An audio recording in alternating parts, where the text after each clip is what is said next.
بسم الله الرحمن الرحيم ولا يأتونك بمثل إلا جئناك بالحق وأحسن تفسيرا ولا يأتونك நபி உங்களிடத்தில் அவர்கள் கொண்டு வர வேண்டாம் பிமசலின் எந்த ஒரு உதாரணத்தையும் இல்லா ஜின்னாக பில்ஹக் சத்தியத்தை உங்களின் பக்கம் கொடுக்கப்பட்டதனை தவிர வஅஹ்ஸன தஃப்ஸீரா இன்னும் அந்த சத்தியம் என்பது இந்த வேதம் என்பது விளக்கங்களில் மிகவும் அழகானதாக தெளிவானதாக இருக்கிறது. ஸதகல்லாஹுல் அஸீம். சூரத்துல் ஃபுர்கான் அத்தியாயத்தின் 33வது வசனத்திற்கான விரிவுரை.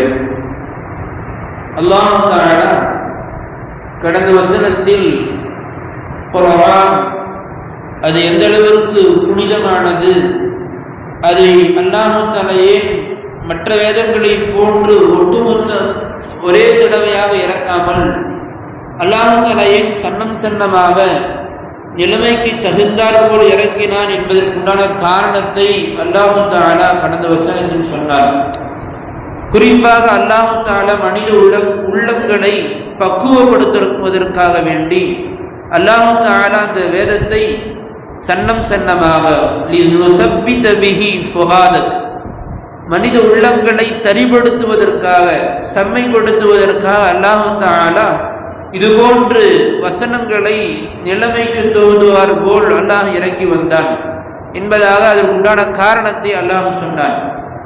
அதற்கடுத்தபடியாக அல்லாஹ் தஆலா இந்த வசனத்தில் சொல்லுகிறான். அதன் தொடர்ச்சியில் வலா யஅதூனக பிமஸலின், அந்த காலத்தினுடைய சஹாபாக்கள் பலவித விஷயங்களை அந்த வேதத்தில் இப்படி வந்திருக்கிறது, இந்த விஷயங்களில் இப்படி வந்திருக்கிறது என்பதாக ஏதேனும் ஒரு உவமைகளை உதாரணங்களை எடுத்துக்கொண்டு ஸல்லல்லாஹு அலைஹி வஸல்லம் அவர்களிடத்தில் வருவார்கள். குறிப்பாக அரபுகள் என்பவர்கள் கவிதையில் தேர்ச்சி பெற்றவர்கள்.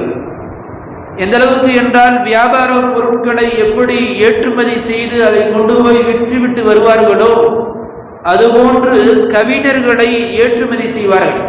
மக்காவில் குறிப்பாக பல நாடுகளிலிருந்து ஒன்று சேருவார்கள் வியாபாரத்திற்காக ஒன்று சேரும் பொழுது வியாபார பொருட்களை எல்லாம் விற்றுவிட்டு அவர்கள் கவிஞர்களை எல்லாம் ஒன்று சேர்த்துவார்கள். கவிஞர்கள் எல்லாம் ஒன்று சேர்த்து அவர்களுடைய கவிதைகளை காசுக்காக விற்பனை செய்வார்கள். எந்த அளவுக்கு என்றால் யாருடைய கவிதை மிகவும் தெளிவாக மிகவும் கவர்ச்சியாக இருக்கிறதோ அந்த கவர்ச்சியான கவிதைகளை மக்காவினுடைய கஅபத்துல்லாஹ்வுடைய அந்த திரையில் தொங்க விடுவார்கள்.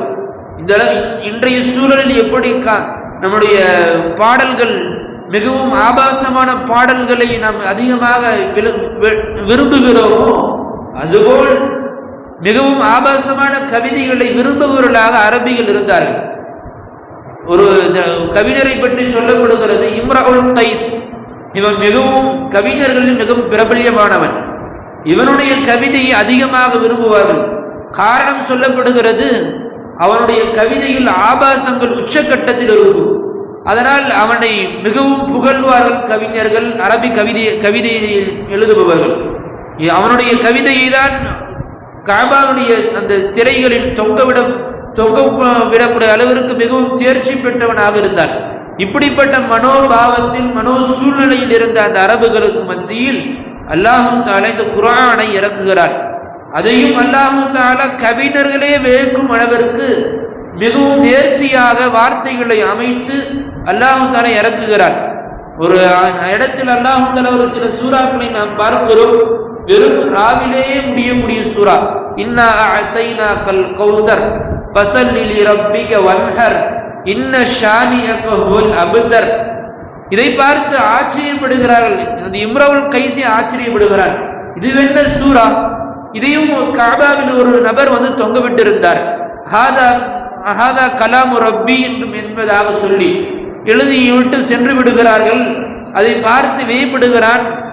இது எப்படி இந்த இவ்வளவு நேர்த்தியாக ராவிலேயே முடித்து வைத்திருக்கிறார்களே, எதுகை மோனை சரியாக இருக்கிறது என்பதாக வியப்பில் ஆழ்த்தக்கூடிய அளவிற்கு அந்த வசனம் என்பது பதிவு செய்யப்பட்டிருந்தது. அதை பார்த்து விட்டு அந்த இம்ரவுல் கைஸ் எழுதுகிறார், ஹாதா கலாமுல் லா பஷர், இது மனிதனுடைய சொல்லே கிடையாது என்பதாக எழுதிவிட்டு சென்றானாம்.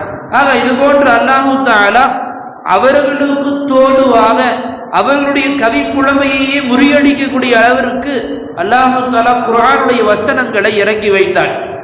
ஒரு பக்கம் இப்படி இருந்தால், மறுபக்கம் அல்லாஹு தஆலா அவருடைய உள்ளங்களை செம்மைப்படுத்துவதை விஷயத்தில் மிகவும் கண்ணும் கருத்துமாக இருந்தார். சில நபர்கள் வருவார்கள், யா ரசூலுல்லாஹ், நாங்கள் எல்லா விஷயத்தையும் விட்டு விடுகிறோம், எங்களுக்கு இந்த மதுவினுடைய விஷயத்தில் மட்டும் கொஞ்சம் இரக்கம் காட்டுங்களேன், அது கொஞ்சம் நீங்கள் அதற்கு தள்ளுபடி செய்யுங்களேன் என்பதாக வந்து அனுமதி கேட்பார்கள். ஸல்லல்லாஹு அலைஹி வஸல்லம் குர்ஆன் எதை எடுத்தாலும் குர்ஆனை சம்பந்தப்படுத்தாமல் அவர்கள் தீர்ப்பு சொல்ல மாட்டார்கள். அல்லாஹ்வுடைய அந்த வஹியை எதிர்பார்த்தார்கள். அல்லாஹ் தஆலா ஆரம்ப விஷயமாக இன்னமல் ஹம்ரு வல் மைசிர், அல்லாஹ் தஆலா குர்ஆனிலே சொல்லுகிறார், நிச்சயமாக இந்த மது என்பது அது மனிதனை பாவத்தில் கொண்டு போய் சேர்க்கக்கூடியதாக இருக்கிறது, நீங்கள் அதை தவிர்த்து கொள்ளுங்கள் என்பதாக சொல்லியிருக்கிறான் என்பதாக ஸல்லல்லாஹு அலைஹி வஸல்லம் எடுத்த உடனேயே அந்த மதுவினுடைய விஷயத்தை தடை செய்யவில்லை. மாறாக முதல்ல அதில் பாவம் இருக்கிறது, அதில் நீங்கள் தவிர்த்து கொள்ளுங்கள், அதை குடித்துவிட்டு நீங்கள் தொழுகைக்கு வராதீர்கள், இது போன்ற பல விஷயங்களை ஆரம்ப கட்டமாக அல்லாஹ் தஆலா தடை செய்தான்.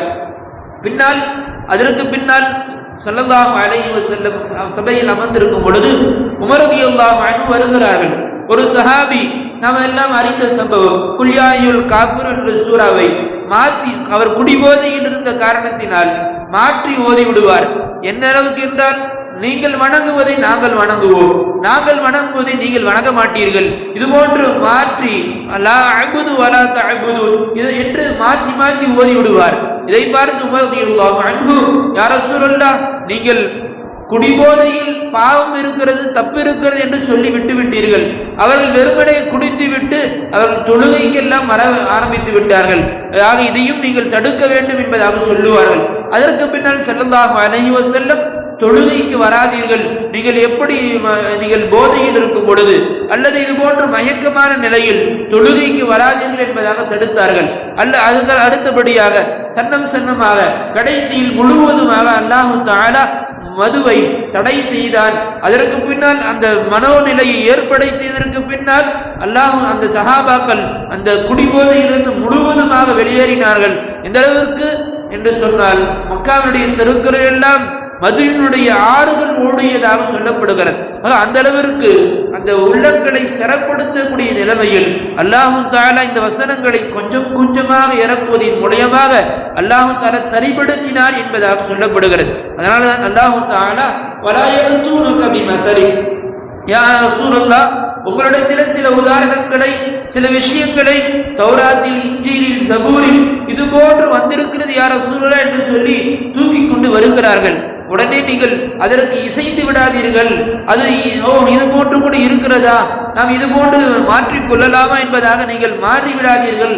காரணம், இல்லா ஜிஅனாக பில் ஹக், உங்களிடத்தில் சத்தியம் என்பது வந்துவிட்டது.